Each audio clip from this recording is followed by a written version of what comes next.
Hello students, today's class is for class 9. Up to this I have explained many terms like discovery of protons, neutrons, electrons and Rutherford's atomic model. Today we will discuss about some drawbacks of Rutherford's atomic model, and to solve this the Bohr's atomic model. So first the point is Rutherford's atomic model.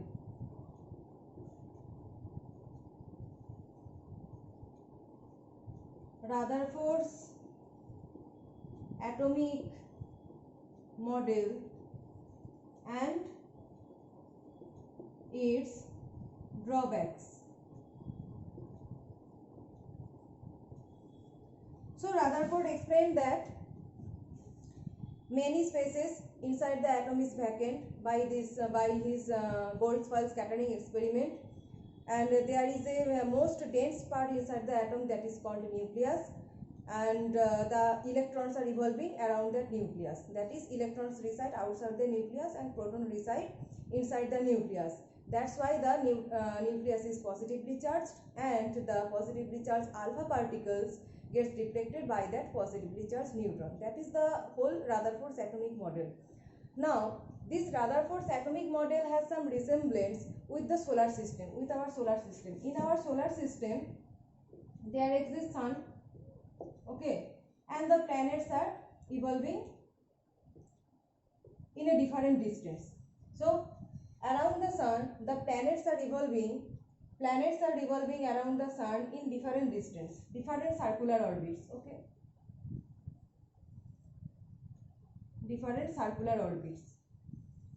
Just like this, inside an atom, nucleus is compared, this is nucleus is compared to the sun, like sun, okay, like sun, and these planets are compared with those of electrons. That is, around the nucleus electrons are there, and the electrons are compared with those of planets that is revolving around the sun. That is the whole Rutherford's atomic model as compared to the our solar system. But there is one difference, is that in our solar system these planets are not charged system, okay, planets are not charged, but here nucleus is charged and the revolving electrons are also charged. So that is the point where the drawback of Rutherford's atomic model is coming, because this electron is charged. So what is that drawback?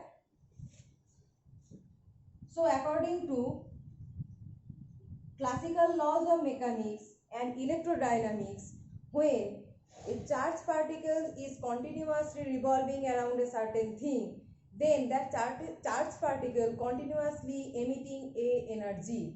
That charged particle is continuously emitting energy. So I am writing, according to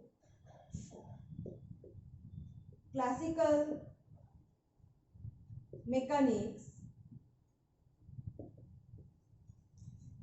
so according to classical mechanics and electrodynamics,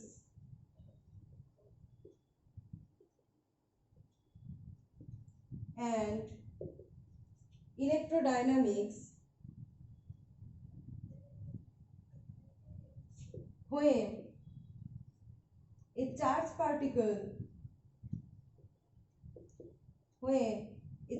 particle is in motion, okay, that means here electron is in motion, that is, electron is revolving around the nucleus, so it is in motion.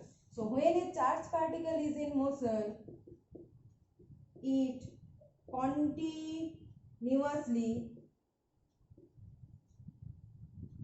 continuously emits its energy, okay. That means in case of atomic model, electron being a charged particle, it is also continuously emitting its energy. So when a particle continuously emitting its energy, that means it is losing its energy. That means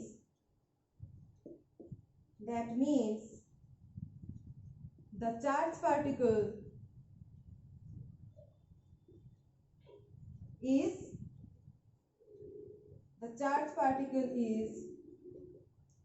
losing its energy. The charged particle is losing its energy. So what happens when the electron is losing its energy? See the atomic model.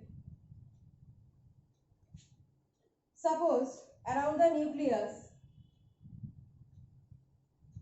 in this orbit, the electron is revolving. Here is one electron and the electron is revolving in this orbit. Now this orbit has a particular amount of energy. Electron being a charged particles, according to electrodynamics, it is continuously emitting its energy, that is thereby it is losing its energy. When this electron at this point loses its energy, that means the orbit becomes closer to that of nucleus. Here energy is higher and here energy is lower. Energy is lower here, and it is continuously emitting its energy. That means it is constantly losing its energy, and this orbit is continuously shrinking towards that of nucleus. That is, the orbit is becoming closer to that of nucleus, and after a certain time this orbit falls upon to that of nucleus. Okay, after a certain time, as the electron is continuously losing its energy, so after a certain time the orbit becoming closer to that of the nucleus and it falls upon to that of the nucleus. That means the atomic model is not stable. The atomic model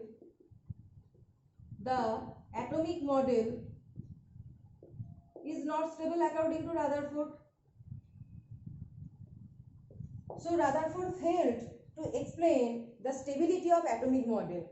He explained about the atomic model, their nucleus, the charge and the presence of electrons. But according to him, if electron is charged and if it is continuously emitting its energy, that means the orbit should be closer to that of the nucleus, and after a certain time the orbit falls upon to that of the nucleus, and that's why the atomic model is not stable.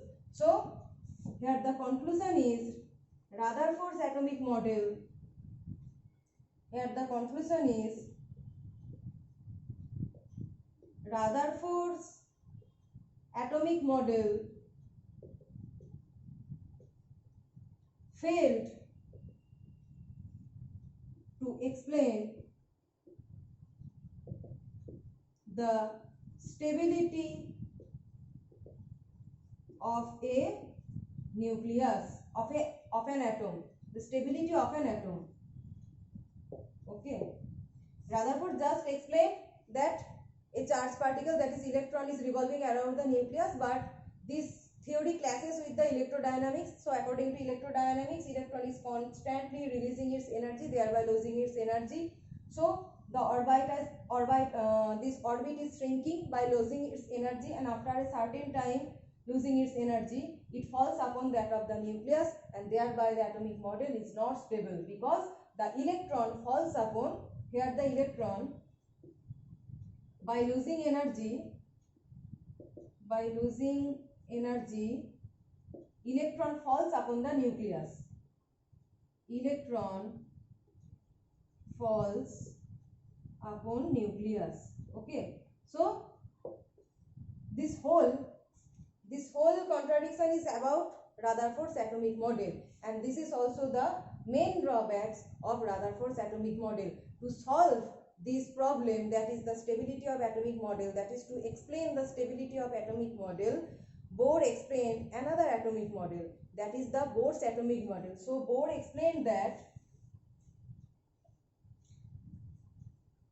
to explain the stability of atom, Bohr explained that while rotating in a circular orbit, electrons are not emitting energy or gaining energy. So this is the nucleus. First point is electrons are rotating in a fixed orbit. These are the orbits, and these are also called cells. So electrons are revolving in a particular orbit, and that is termed as cell. Each cell has a definite amount of energy. That is, about this cell has a definite amount of energy, and this cell also has another definite amount of energy. Okay, so this is the first point. Next point is when electrons are revolving in a particular cell, it is not gaining any energy or not emitting any energy. Okay, when one electron from this orbit it jumps to this orbit, or one electron from this orbital jumps to this higher orbit. Okay, these two stages. When the electrons are jumping from one orbit to another orbit, in that case they are gaining or emitting some amount of energy. So there are three postulates of Bohr atomic model, that is electrons are revolving in a particular orbit, that is known as cell. Each cell is having a definite amount of energy, so these cells are also termed as energy orbit. They are also termed as energy orbit because each cell is having a definite particular amount of energy. Now when electrons are revolving in a particular orbit, they are not gaining any energy or they are not emitting any energy. But when the electrons are jumping from one cell to another cell, in that case they are gaining some amount of energy or releasing some amount of energy. So gaining or releasing some amount of energy occurs when they are jumping from one cell to another cell, but not when they are revolving in a particular orbit. For that case the energy is fixed. Okay, so Bohr's atomic theory clearly explains the stability of atomic model. So in the next class we will list out the postulates of Bohr atomic model in details and some drawbacks of also and discovery of neutron. We will list out the postulates of Bohr atomic model and the discovery of neutrons. Okay.